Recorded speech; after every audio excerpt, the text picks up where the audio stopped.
Estamos de retorno en la bitácora. Hemos visto diferentes facetas de la historia. Ahora la pregunta, ¿cómo entendemos la descolonización?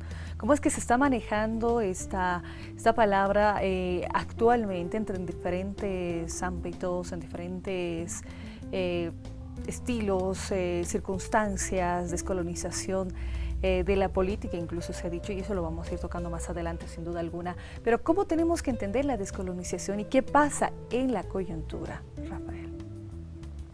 Bueno, la revisión histórica que hacemos tiene que ver con el hecho de que, así como el conocimiento que manejamos en nuestra formación académica, ese conocimiento se transfiere luego a las instituciones, porque las instituciones no solamente están hechas de piedra y cemento, sino del conocimiento que es el que en definitiva da sentido al sentido de las instituciones. Entonces, las instituciones y el Estado en general se expresa en lenguaje normativo, en el lenguaje jurídico. Todo eso es conocimiento.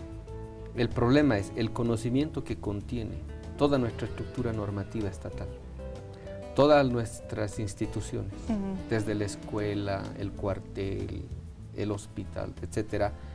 ¿Qué tipo de conocimiento contienen para desarrollarse a sí mismos? ¿Es un conocimiento que se deduce de nuestra historia, de nuestros problemas, de nuestras contradicciones, o es un conocimiento copiado y calcado de otras realidades que no tienen mucho que ver con la nuestra? Entonces el problema es cuando nos enfrentamos a esto, advertimos de que casi todo el conocimiento que nos forma, en vez de formarnos, nos deforma.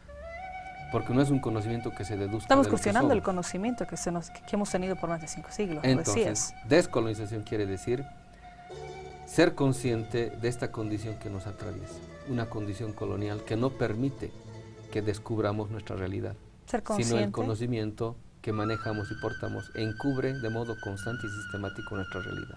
No es solo de término, no es solo retórico decir sí hay que descolonizarnos en educación, en la música, en tantas áreas que hemos escuchado hablar de descolonización que simplemente te lleva a volvamos a como estábamos antes, dejemos de lado todo lo que ha sido la conquista española en el caso de Bolivia, por ejemplo. Es más que eso, estamos simplemente en una faceta superficial si estamos hablando de descolonización desde esa forma de vida que considero la estamos entendiendo muchos. Pues el asunto es que hay mucho prejuicio que ha envuelto el concepto, sobre todo por el ámbito académico que es reacio a abandonar el conocimiento tradicional hegemónico que posee, ¿no? El conocimiento también da estatus. Entonces, si cuestionas tú a alguien que posee 3 doctorados, se molesta. Pero si en el fondo eres capaz de demostrar que su conocimiento tiene muy poco que ver con tu propia realidad, entonces el asunto cobra relevancia, ¿no? Muy bien se dice, las personas menos dispuestas a cambiar de opinión son las personas más cultas. ¿Por qué? Porque ya tienen su cerebro completamente compaginado. Cambio, son siempre aquellos que no están dominados por un conocimiento totalmente esquematizado los que son abiertos a la novedad. Cuando ocurre una novedad en el ámbito de la ciencia, siempre es resistida por el conocimiento hegemónico. Por eso no en vano los belarminos querían quemar a Galileo. Entonces los actuales belarminos son los que se ensañan contra la descolonización porque en el fondo no la comprenden, no la entienden, porque su conocimiento es profundamente eurocéntrico y helenocéntrico. Es que no van a reconocer y cuestionar el conocimiento que tienen de muchos años. Y lo grave es, ese conocimiento se traduce en política. Por eso podemos decir... Pero la política buscando la hegemonía, buscando solo el poder. No, la política siempre es lo explicitado de lo que el conocimiento científico ya posee. Entonces, por ejemplo, Hugo Semmelmann, un chileno epistemólogo, lo dice de modo bien claro. La epistemología, o sea, el ámbito más abstracto de la reflexión científica es profundamente político. Porque en la epistemología, básicamente, yo estoy apostando un proyecto de vida. Para explicitar ese proyecto de vida, para hacerlo racional, para exponerlo de modo racional, yo contengo ya una imagen de lo que quiero de mi país, una imagen de Estado, ya poseo de modo anticipado eso. Entonces, eso explicitado en la política contiene ya el desideratum que tú ya tienes como investigador. O sea, nadie entra a ciencias sociales, a sociología, a economía política o a teoría política es que está establecido, desde la ingenuidad. Todos ya tenemos una imagen de lo que queremos para nuestro país. El asunto es, ¿esa imagen se corresponde con lo que tu país realmente es? ¿O es una imagen copiada de los centros hegemónicos y que copiando eso crees que puedes imponerlo a una realidad distinta de aquella?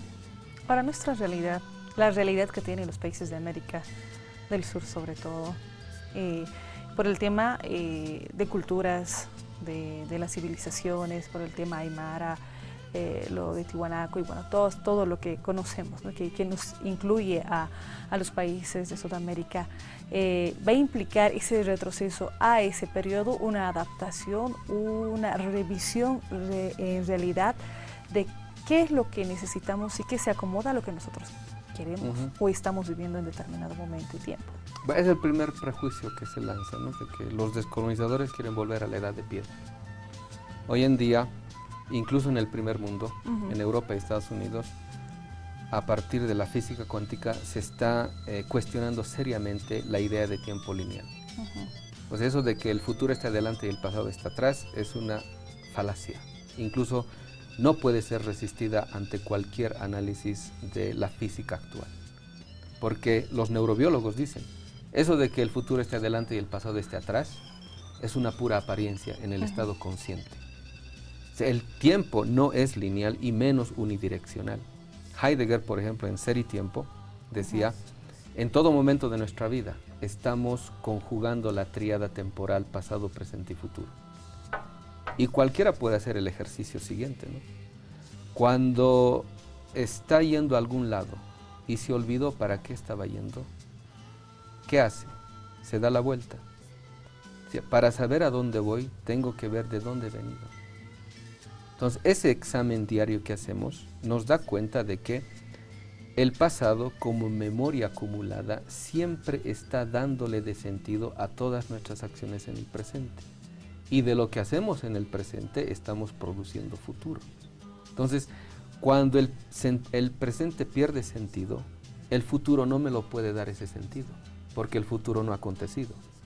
El presente reclama al pasado el sentido que ha perdido. Entonces, cuando doy el giro existencial y veo al pasado, a de dónde he venido, adelante ya no está el futuro, está el pasado. Entonces, eso siempre estamos haciendo en la vida cotidiana. Por ejemplo, cada 25 de diciembre, los cristianos, al festejar el natalicio de Cristo, retornamos en el tiempo para afirmar una identidad. Lo mismo hacemos en Pascua. Siempre estamos retornando al pasado, no de modo empírico, pero siempre lo hacemos porque el presente siempre necesita del pasado para afirmar una identidad. Ahora, si este pasado está falseado, entonces estamos dándonos la vuelta aquí. Primero a reconocer cómo era este pasado, primero a establecer aspectos que quizá no se los ha tomado en cuenta y ahora sí se los pone en tela de juicio. Por eso hacíamos el examen histórico.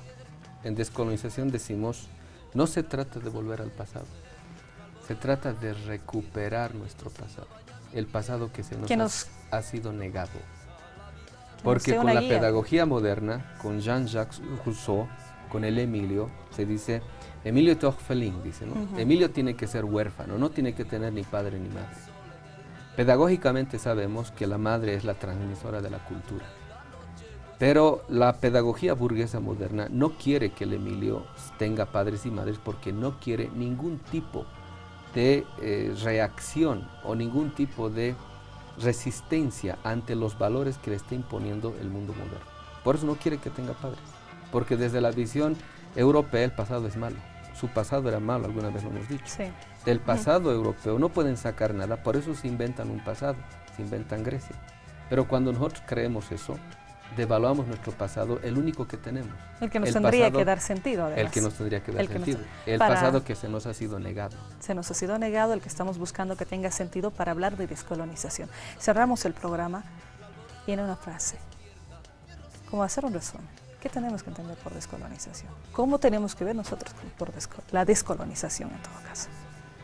Bueno, eso es más complicado, ¿no? Porque digamos, si fuéramos fieles al contenido del concepto de descolonización, no podríamos dar recetas, porque eso sería una visión colonial del asunto. Pero tenemos que buscar ese sentido, y lo decíamos Sí, hace rato. entonces podemos decir lo siguiente, ¿no? Lo que hace la descolonización como criterio metodológico es mostrarnos que estamos atravesados por una condición, la condición colonial, que no permite que seamos sujetos de nuestra propia historia, porque estamos falseados por un conocimiento que no es pertinente para nosotros. De ese conocimiento podemos aprender de lo mejor de Europa y Estados Unidos, pero no podemos fundarnos en ese conocimiento. Tenemos que fundarnos en un conocimiento propio.